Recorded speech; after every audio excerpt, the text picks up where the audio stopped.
नमस्कार, आप सभी का स्वागत है हमारे YouTube चैनल चीनिया क्लासेस पर। तो STSC एग्ज़ाम से जुड़े हुए महत्वपूर्ण दिशा निर्देश, जैसे कि विद्यार्थी भी कमेंट करके बार बार पूछ रहे थे कि सर यूनिफॉर्म के बारे में बताओ, क्या पहन के जा सकते हैं क्या नहीं। इसके अलावा रफ़ कार्य के लिए सीट मिलेगी या नहीं मिलेगी, एग्ज़ाम सेंटर पर कितने बजे पहुंचना है, इसके अलावा साथ में क्या क्या लेके जाना है, तो सब चीज़ें मैं आपको यहाँ पे बताने वाला हूँ।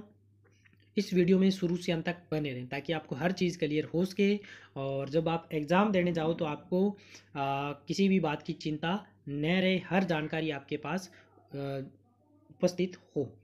तो सबसे पहले चैनल को सब्सक्राइब कर लें, घंटी दबा दें, कंटिन्यू हमारे साथ जुड़े रहें। चैनल को वीडियो को शेयर करना न भूलें। तो शुरू करते हैं अपनी वीडियो।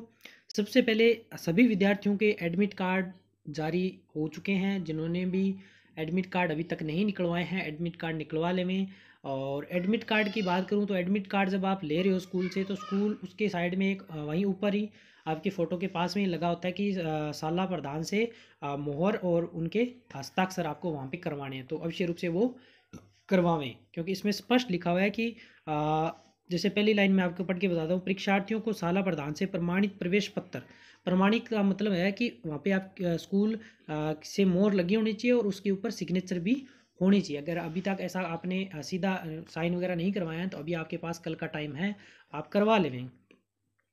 तो दिखाने पर ही परीक्षा भवन में प्रवेश की आज्ञा है वो दी जाएगी। तो मैं सबसे पहले ये सब चीज़ें जो 10 के 10 यहाँ पे जो बातें कही गई हैं, मैं सब आपको अच्छे से एक्सप्लेन कर देता हूँ, क्योंकि बहुत से बच्चों को पढ़ के समझ नहीं आया होगा। तो पहले आप इसको अच्छे से समझ लें, और फिर बाकी के डाउट है उन पे भी मैं आपको प्रत्येक चीज़ है वो बताने वाला हूँ। उसके बाद में ये तो हो गया कि वेरीफाई वेरीफाई मैंने वो ये बोला था कि वेरीफाई करवाने का मतलब, तो पूछ रहे सर वेरीफाई क्या होता है। तो यही होता है कि स्कूल से मोहर लगवानी है और शाला के जो भी प्रधान है उनसे सिग्नेचर करवाने हैं, साइन करवाने हैं। परीक्षार्थी प्रातः 8:15 के अंदर पर उपस्थित हो जाए, यानी कि आपके 9 बजे पेपर शुरू होंगे, तो 8 सवा 8 न मानकर आप 8 बजे ही मान के चलो कि आपको 8 बजे ही वहाँ पे जहाँ भी आपका जिला मुख्यालय केंद्र है वहाँ पे आपको पहुँच जाना है। क्योंकि हो सकता है कि आप, अगर आप सब बच्चों का जिला मुख्यालय, आपके जो जिला का मुख्यालय है वहाँ पे सेंटर आया है, तो हो सकता है कि उसी दिन अगर आपसे दूर है तो आप न पहुँच पाओ। तो आप कोशिश करें कि पहले ही दिन है, अगर आपके कोई रिलेटिव रिश्तेदार रहते हैं तो वहाँ पे जाके रुक जावें, और दूसरे दिन आराम से सुबह नहा धो के और जल्दी आप एग्ज़ाम सेंटर पर पहुंच जावे। यहाँ पे गलती मत कर देना कि आप सोच लो कि मैं लेट हो गया तो आराम से 10 बजे तक पहुंच जाऊंगा। आपको पता है 9 से 10 बजे तक पहला एग्ज़ाम भी हो जाएगा। तो आप मान के चलो कि लास्ट एंट्री सवा 8 बजे आपको पहुंचना है किसी हालत में ना, क्योंकि वहाँ पे एंट्री शुरू हो जाएगी। 10-15 मिनट एंट्री दी जाएगी, उसके बाद में आपको पता ही है एग्ज़ाम शुरू आपका हो जाएगा। तो टाइम के लिए विशेष ध्यान रखें, यहाँ पे गलती आप न करें, आप 8 बजे पहुँच जाएँ। अब दूसरी लाइन में कहा गया कि STSC परीक्षा एक ही दिन में निरंतर 3 स्तरों में होगी।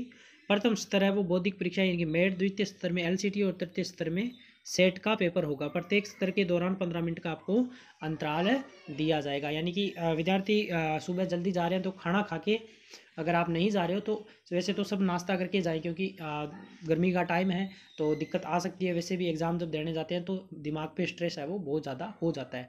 ये एक साइकोलॉजिकल बात है, आप न चाहते हुए दिमाग पे थोड़ा बहुत सा बना रहता है। तो आप खाना पैक करवा के भी ले जा सकते हो, वहाँ पे टाइम मिलेगा तो अगर वहाँ पे परमिशन मिलती है तो वहाँ पे अगर आपके खाना भी खा सकते हो ना।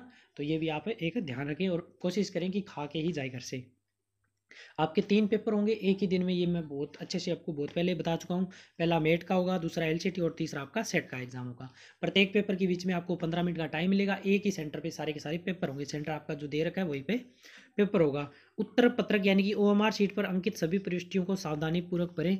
OMR शीट को भरते हुए क्या क्या सावधानी रखनी है, कैसे भरनी है, OMR शीट कैसे दिखती है, इसके लिए मैंने वीडियो दे रखी है, पहले ही आपको आज उपलब्ध करवा दी थी। तो आप चैनल पे जाके वीडियो सेक्शन में जाके वीडियो देख सकते हो, या फिर हमारे चैनल प्लेलिस्ट में जाकर के भी वीडियो वो देख सकते हो। टेलीग्राम पे जुड़े हो तो भी मैंने लिंक वहाँ पे शेयर कर रखा है, वहाँ पे वीडियो दे रखी है। तो OMR भरने से संबंधित जितनी भी जरूरी बातें सब मैंने आपको अच्छे से बता दिया, क्योंकि OMR अगर आप गलत भर देते हो ना तो आपके प्रश्न है वो हो सकता है चेक भी ना हो। तो इस बात का विशेष ध्यान रखें, इसलिए मैंने सब चीज़ें अच्छे से आपको समझा रखी है। तो वो वीडियो अवश्य रूप से अगर नहीं देखी है तो देख लें। उसके बाद आगे उत्तर पत्रक OMR शीट के प्रत्येक चौक खाने में नीले काले बॉल पेन से अंकन करना है तथा गोले काले को पेन से गहरा करना है। यानी कि इसमें आपको जब OMR शीट मिलेगी तो वहाँ पे 2 प्रकार के खाने मिलेंगे। एक तो जिससे इसने बोला चौक खाना, यानी कि वर्ग के आकार का, और एक मिलेगा गोल। तो गोल तो वो हो जाएंगे जिसके अंदर आपको पेपर को सोल्व करते हुए ऑप्शन भरने ABCD 4 में से कोई ऑप्शन, तो इसको तो पूरा काला करना है। लेकिन जो आपका चौखाना है इसके अंदर आपको नंबर भरने हैं ना, जो भी आपके नंबर है, जैसे रोल नंबर भरना होगा, नाम के कोई अल्फ़ाबेट भरने हैं। तो ये चीज़ मैं बता रहा हूँ, वहाँ पे जो परीक्षक होता है वहाँ से उनसे और आप पूछ लें। ये चीज़ मैं आपको OMR शीट वाली वीडियो में जैसे समझा चुका हूँ कि कोई भी चीज़ समझ में ना आए तो वहाँ पे आप पूछ लीजिए, गलत मत कीजिए, 2 मिनट वेट कर लीजिए। और वो उनका काम यही है कि आपको जो चीज़ें नहीं आती है वो बताना। ये नहीं है कि पेपर के बारे में पूछने लग जाओ कि सर ये प्रश्न का उत्तर क्या होगा या ये प्रश्न समझाओ, नहीं। वो उस बारे में आपको शायद ना बताए, और ये बताना भी नहीं चाहिए क्योंकि ये गलत बात है। ये सब आपको आपने अभी तक जो सीखा है उसके अकॉर्डिंग करना है, लेकिन जो चीज़ जानकारियाँ जो बननी है उसके बारे में आप पूछ सकते हो। उत्तर पत्रक यानी कि OMR शीट के चौखाने में लिखने हेतु केवल कैपिटल लेटर, यानी कि सुबह वाली वीडियो में बताया था ना, कैपिटल लेटर का मतलब होता है बड़े अक्षर। बड़े अक्षरों में जैसे आप किसी का नाम जैसे मोहन है तो मोहन के जो बड़े अक्षर है ना MOHN, तो बड़े अक्षरों का आपको यूज करते हुए उनको भरना है। और अक्षर या गोले को काले पेन से गहरा करना है, यानी कि इसको तो मैं बता ही चुका हूँ आपको। उत्तर पत्रक में सही विकल्प के गोले का गहरा नहीं करने स्थिति में स्कैनर द्वारा नहीं पढ़े जा सकने पर परीक्षार्थी सभी जिम्मेदार होगा, और एक से अधिक गोले भरने पर उत्तर है वो अमान्य होगा। यानी कि एक तो आपको गोले है वो सही भरने हैं ना, अगर गोले को जितना गोला है उससे ऊपर बड़ा गोला काला कर दिया आपने, उससे ज़्यादा अपनी तरफ से बना के कर दिया तो भी गलत हो जाएगा। अगर उसको आधा अधूरा भर के छोड़ दिया तो भी गलत है। तो उस गोले को ध्यानपूर्वक सही से भरें। पेन का सिलेक्शन सही लेके जाएं, क्योंकि कई बार जब भरते हो ना तो सही फेंकता रहता है और गोला है वो पूरा खराब करता है। तो इस बात का आप विशेष विशेष ध्यान रखें ना। अगर आप एक ही प्रश्न के उत्तर के अंदर 2 गोले काले कर दो तो वो आपका चेक नहीं होगा, और कोई गलत आपने आधा अधूरा भर के छोड़ दिया तो भी उसको स्कैनर है वो उसको चेक नहीं करेगा, क्योंकि ये कंप्यूटर से ऑटोमेटिक चेक होता है।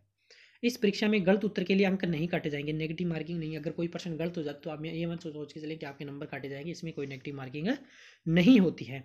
उत्तर पत्र को मोड़ना या फाड़ना नहीं है, अथवा पिन या आल पिन का प्रयोग नहीं करना। आप ये नहीं है कि फाड़ने लग जाओ, उस पर पेन चलाने लग जाओ या रफ कार्य OMR शीट पे मत कर देना, किसी भी हालत में गलत हो जाएगा, क्योंकि वो कंप्यूटर से होगी और कोई और चीज़ें लिखी होगी तो हो सकता है दिक्कत आ सके। परीक्षार्थी अपने साथ कक्षा में किसी प्रकार इलेक्ट्रॉनिक अथवा अन्य उपकरण नहीं ले जा सकते, केवल पेन प्रवेश पत्र ले जाने की अनुमति होगी। तो यहाँ पे मैं बता देता हूँ, बहुत से विद्यार्थी पूछ रहे थे कि सर जैसे घड़ी लेके जा सकते हैं क्या, सर इसके अंदर क्या लेके जा सकते हैं क्या नहीं ले जा सकते, तो आप इसमें देखिए यहाँ पे स्पष्ट लिखा हुआ केवल पेन और प्रवेश पत्र की अनुमति होगी।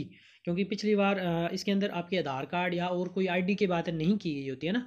इसमें ID अगर कुछ और मांगा होता तो मैं बोल देता, लेकिन यहाँ पे जो चीज़ लिखी है मैं तो वही समझा रहा हूँ ना आपका। तो इसमें केवल इसने बोला केवल पेन, आपको एक पेन लेके जाना है। पेन ये नहीं भर भर के 2-4 पेन इकट्ठे ले जाओ, आप एक सही से पेन ले जाओ। अगर आपको लगता है तो 2 ले जाओ, लेकिन मेरे हिसाब से एक ही ले जाना चाहिए। अगर 2 ले जाते हो तो कोई दिक्कत वाली, कई बार है ना वो बाहर पेन फेंकवा देते हैं ना, तो इस बार से अगर हो सकता है आपका ना फंकवाए तो आप 2 पेन ले जाएं और सही पेन लेके जाएं। इसके अलावा आपको एडमिट कार्ड, ये गलती मत कर देना कि एडमिट कार्ड जाते हुए भूल जाओ घर पे और बोले सर मैं तो घर पे ही भूल गया एडमिट कार्ड, है ना। तो इस बात का विशेष ध्यान रखें, एडमिट कार्ड के बिना आपको किसी भी हाल में परीक्षा के अंदर पर एंट्री नहीं मिलेगी। तो पेन लेके जाना है और एडमिट कार्ड लेके जाना है। आप घड़ी, इलेक्ट्रॉनिक घड़ी या घड़ी आप नहीं लेके जा सकते अंदर। जैसे रूम होता है वहाँ पे आई थिंक घड़ी तो लगी होती है, टाइम वो बताते रहते हैं ना जो भी वहाँ पे टीचर होते हैं, तो टाइम वगैरह का कोई इशू नहीं है। और फिर भी अगर कई बार ये होता है ना, ये चीज़ें डिपेंड करती है एग्जाम सेंटर पर, है ना। कई बार ये होता है कि वो छूट दे देते हैं वहाँ पे ना, वो ये मानते हैं चलो कोई बात नहीं बच्चे कोई दिक्कत नहीं है। तो खासकर वो ध्यान रखें जिनके पास इलेक्ट्रॉनिक घड़ी है वो तो लेके नहीं जा सकते, लेकिन अगर किसी के पास नॉर्मल घड़ी है तो आप साथ में लेके चले जाना। अगर वो एंट्री दे रहे हैं ना कि आप पूछ लेना कि सर मैं घड़ी लेके जा सकता हूँ या नहीं, आप हाथ में बांधे रखना। अगर वो कुछ नहीं कहते हैं तो आप अंदर लेके जा सकते हो ना। कई बार जो वहाँ पे चेकिंग होती है वो थोड़ी स्ट्रिक्ट होती है, तो वो आपसे उतरवा देते हैं। अगर उतरवा देते हैं आप बैग वगैरह साथ ले जाएं, उनमें घड़ी डाल के छोड़ दें, और अगर वो नहीं उतरवाते हैं तो आप अंदर लेके जा सकते हो। लेकिन जो इलेक्ट्रॉनिक घड़ी आती है ना दूसरी, वो नहीं लेके जा सकते, इस बात का ध्यान रखें। और बाकी चीज़ें वो आपको बता देंगे ना कोई भी, क्योंकि ये चीज़ मैं तो बता नहीं सकता, क्योंकि वो डिपेंड करती है जहाँ पे एग्जाम सेंटर है वो एंट्री देते हैं तो कौन सी चीज़ ले जा सकते हो नहीं ले जाने के लिए। तो यहाँ पे 2 चीज़ उन्होंने बोली है, पेन और प्रवेश पत्र। पानी पुणी की व्यवस्था सब अंदर होती है, कोई दिक्कत वाली नहीं बात है ऐसी। तो ये चीज़ तो बोल रखी है। इसके अलावा अगर कोई इलेक्ट्रॉनिक सामान अन्य कोई उपकरण है तो आप पहले से ही बाहर छोड़ दें। मोबाइल वगैरह इसी किसी कंडीशन में आपको अंदर ले जाने नहीं दिया जाएगा। इसके अलावा परीक्षा उपरांत प्रवेश पत्र, प्रश्न पत्र, OMR शीट की कार्बन कॉपी परीक्षार्थी ले जा सकते हैं। जब आपका पूरा पेपर हो जाएगा, जैसे पहला पेपर हो गया तो पहले पेपर की OMR शीट के नीचे एक कार्बन कॉपी लगी थी, कार्बन कॉपी आपको दे दी जाएगी, जिसके अंदर वो सेम चीज़ प्रिंट होती है नीचे ना, कार्बन आपको पता है लगाने के बाद। तो कार्बन कॉपी दे देंगे, OMR शीट वो खुद रख लेंगे, और प्रवेश पत्र आपको दे देंगे। पेपर भी दे देंगे प्रवेश पत्र, और OMR शीट की कार्बन कॉपी वो दे देंगे, और ओरिजिनल कॉपी खुद रख लेंगे। परीक्षार्थी को किसी परिस्थिति में परीक्षा समाप्ति से पूर्व परीक्षा के अंदर छोड़ने की अनुमति नहीं दी, यानी कि एग्जाम से पहले आप परीक्षा के अंदर छोड़ नहीं सकते ना। हाँ, तो इन बातों का विशेष ध्यान रखें। अब एक प्रश्न आ रहा था कि सर यूनिफॉर्म पहन के जावें, तो देखिए आप स्कूल यूनिफॉर्म पहन के जाना चाहते हो तो आप बेझिझक जा सकते हो, कोई दिक्कत वाली बात नहीं है। इसके अलावा अगर आपको और कोई नए कपड़े पहन के जाने हैं, कोई क्योंकि गर्मी भी पड़ रही है तो गर्मी के अकॉर्डिंग कोई आपको खुले कपड़े, साधारण सिंपल सुंदर कपड़े पहन के जा सकते हो, तो कोई दिक्कत वाली बात ही नहीं है ना। ऐसे कपड़े पहन के मत जावें जो भद्दे लगें या फिर जिनमें आपको बैठने में दिक्कत हो ना, क्योंकि आपको पता है लगभग आपको 9 बजे से 1 बजे तक बैठना पड़ेगा, गर्मी का टाइम है और स्कूलों में ज़्यादा कई बार व्यवस्था नहीं होती है, सरकारी स्कूलों में पंखे वगैरह ना, तो लाइट लूट वाली दिक्कत आ जाती है। तो आप सिंपल साधारण सुंदर कपड़े पहन के जाएं, खुले कपड़े, ताकि गर्मी में आपको पेपर हल करने में कोई भी दिक्कत नहीं आए। और इसके अलावा एक जो प्रश्न विद्यार्थी पूछ रहे थे कि सर पेपर को हल करने के लिए जो मैथ के क्वेश्चन आएंगे या फिर रीजनिंग के क्वेश्चन हल करने के लिए हमको अलग से कुछ दिया जाएगा या रफ कार्य हम कहाँ करेंगे, तो देखिए पेपर के पीछे 1 या 2 पेज पे लिखा होता है रफ कार्य हल करने के लिए, तो वहाँ कर लीजिए, पेपर के अंदर कर लीजिए, कोई दिक्कत नहीं है, प्रश्नों के साथ साथ वहाँ पे स्पेस दिया होता है। और अगर वहाँ पे पेपर के लास्ट में रफ कार्य के लिए जगह नहीं दी जाती तो आपको पेज दे देंगे, और बाकी यही होता है कि लगभग पेपर के पीछे 1-2 पेज खाली देते हैं जहाँ पे रफ कार्य, क्योंकि उनको भी प्रिंट करने वालों को पता होता है कि रफ कार्य बचा तो करने के लिए कहीं तो जगह देनी पड़ेगी ना, तो उससे आप चिंता मुक्त रहें ना, ऐसा कोई भी प्रश्न है ना।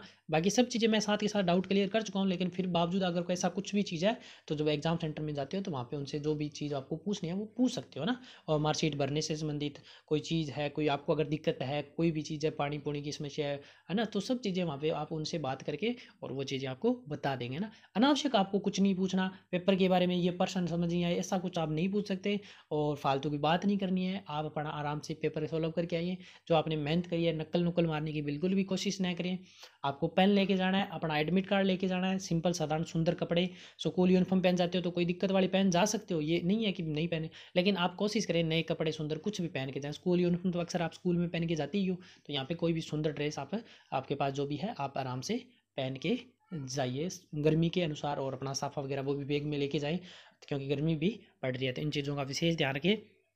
और उम्मीद करता हूँ जो भी आपके प्रश्न थे सब मैंने उनका सॉल्यूशन दे दिया है। तो अगर इसके बावजूद कोई भी प्रश्न है आपका तो आप मुझे कमेंट बॉक्स में कर दीजिए, उनका सॉल्यूशन भी मैं आपको टेलीग्राम पे मैं दे दूंगा, ठीक है ना। एडमिट कार्ड विशेष रूप से आप अपने साथ लेके जाएं, उसको काट फाड़ना नहीं है, ध्यानपूर्वक सही से, क्यों गर्मी का टाइम है, बच्चे जेब में डाल लेते हैं, पसीने से एडमिट कार्ड ख़राब हो जाता है, तो वो भी थोड़ा सा आप संभाल के उसको लेके जावें। अगर फट गया कहीं से या कोई चीज़ प्रिंट हट गई तो वो दिक्कत थोड़ी हो सकती है ना, ज़्यादा दिक्कत तो नहीं होती है, तो इन बातों का विशेष ध्यान रखें। तो ये मैंने आपको सारे दिशा निर्देश समझा दिए हैं, आपको टाइम से पहुंच जाना है, पेपर करते समय आपको बिल्कुल भी स्ट्रेस नहीं लेना है ना, आराम से चिंता मुक्त होके, क्योंकि जितना ज़्यादा स्ट्रेस लोगे उतना ज़्यादा आपको प्रश्न याद है तो भी दिमाग से निकल जाना है। और एग्ज़ाम सॉल्व करने के बारे में थोड़ा बता देता हूँ, क्योंकि जब कुछ प्रश्न ऐसे होते हैं जिसके अंदर आपको देखते ही पता चल जाता है कि ये एक इसके दो उत्तर नहीं होंगे, तो उनको आप एलिमिनेट वाला मेथड मैंने बहुत बार आपको समझाया है, जिसके अंदर आपको कोई भी चीज़ लग रही है कि नहीं हो सकता उनको पहले ही कट कर देना, और जो चीज़ बची है उन पर ही काम करें, क्योंकि सारे चेक करोगे कई बार ऐसे प्रश्न इनको सारे उत्तर प्रश्न ऑप्शन चेक करने पड़ते हैं, तो वहाँ पे एलिमिनेट वाला ऑप्शन जो ट्रिक है वो वहाँ पे लगाएं, कैलकुलेशन कम से कम करने की कोशिश करें। और किसी पर्सन में ऐसे लग रहा है कि मेरा टाइम बहुत लग सकता है तो उसको आप छोड़ दें एक बार, लास्ट में अगर टाइम बचता है तो आप कर लेंगे, नहीं तो अगर आपके 41 से 45 क्वेश्चन के बीच में जिसके 45 क्वेश्चन सही हो रहे हैं ना, ये मान के चलो कि बहुत अच्छा स्कोर है आपका, है ना, 40 से 45 के बीच में ना। और ये अब बाकी ये मैं अपनी तरफ से बता रहा हूँ, बाकी अब इस बार क्योंकि 11-14 हज़ार बच्चे हैं, उनमें से कितने बच्चे पेपर देते हैं और उन बच्चों की क्या तैयारी कैसी है, तो वो सब चीज़ें डिपेंड करती है। अब ज़रूरी नहीं है कि 45 वाले का आई टॉप आएगा, हो सकता है 35 वाला भी आ जाए, 30 वाला भी आ जाए, क्यों कितने बच्चे पेपर देते हैं, वो पेपर किस प्रकार से देते हैं, उनके नंबर कैसे हैं, तो वो सब चीज़ें डिपेंड करती है। तो इसका अभी मैं कट ऑफ के बारे में कुछ नहीं बता सकता, पेपर होने के बाद में मैं कोशिश करूँगा थोड़ा आइडिया आपको दूँ। इसके अलावा सब चीज़ें मैं पेपर होने के बाद में सॉल्यूशन वगैरह वो चीज़ें भी उपलब्ध करवा दूँगा। तो उम्मीद करता हूँ मेरे द्वारा दी गई संपूर्ण जानकारी आपको अच्छे से क्लियर होगी। और वीडियो के बारे में अवश्य रूप से कमेंट करके अवश्य हमें बताएं, चैनल को सब्सक्राइब कर लें, जल्दी हमारे 6000 सब्सक्राइबर पूरे होने वाले, मात्र 10-12 सब्सक्राइब रहे हैं, तो बस उम्मीद करता हूँ आप जल्द पूरा कर लेंगे नई वीडियो में नई जानकारी के साथ। तब तक धन्यवाद।